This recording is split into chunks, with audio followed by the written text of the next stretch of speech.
இருக்கும்போது ஒரு ஜூனியர் உடன்ல ஒரு செய்தியை கேட்குறாங்க. ஒரு கேள்வி வெங்கடேச பண்ணியார்ட்ட, என்னங்க உங்களுக்கும் பசுபதி பாண்டியனுக்கு என்னங்க பிரச்சனை அப்படின்னா, எனக்கும் அவருக்கு நீண்ட நாள் பிரச்சனை. ஆனால் கட்டாயமாக என் கையால் ஓட ஓட விரட்டி பசுபதி பாண்டியனை நான் தான் கொல்லுவேன் அப்படிங்கிறது மாதிரி ஒரு பேட்டியிலே சொல்லியிருக்காங்க. என்னங்க இந்த மாதிரிலாம் சொல்கிறீங்க? ஆமாங்க உண்மையத்தான் சொல்கிறேன் அப்படின்னு. அதுக்கு இவர்கிட்ட அண்ணன் பசுபதி அண்ணன்ட்ட அதே கொஸ்டினை கேட்குறாங்க. என்னங்க இப்போ வெங்கடேஸ்வர பண்ணார் உங்களை ஓட ஓட விரட்டி கொல்லுவேன்னு சொல்கிறாரு, அதுக்கு உங்கள் பதில் என்ன அப்படின்னு கேட்கும்போது அண்ணன் சொன்ன பதில், நான் அப்போ எங்கே இருக்கிறாருன்னா தூத்துக்குடியில் தான் இருந்தார். நான் தூத்துக்குடியில் இங்கே தான் நந்தவனப்பட்டியில் தான் இருக்கேன், ஓடி எங்கேயும் ஒளியலை.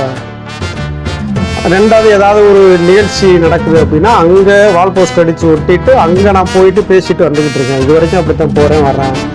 ஒரு மீட்டிங் அட்டன் பண்ண சொல்லு, இந்த இடத்துக்கு போகிறேன்னு, அவன் என்னைய கொள்றானா நான் அவனை கொள்றானான்னு பார்த்துக்கிறோன்ற செய்தியை இவர் பேட்டியில் சொல்லியிருந்தேன். அந்த செய்தியை கூட நான் ரொம்ப நாள் வச்சுருந்தேன். இப்போ நான் உள்ளே போனது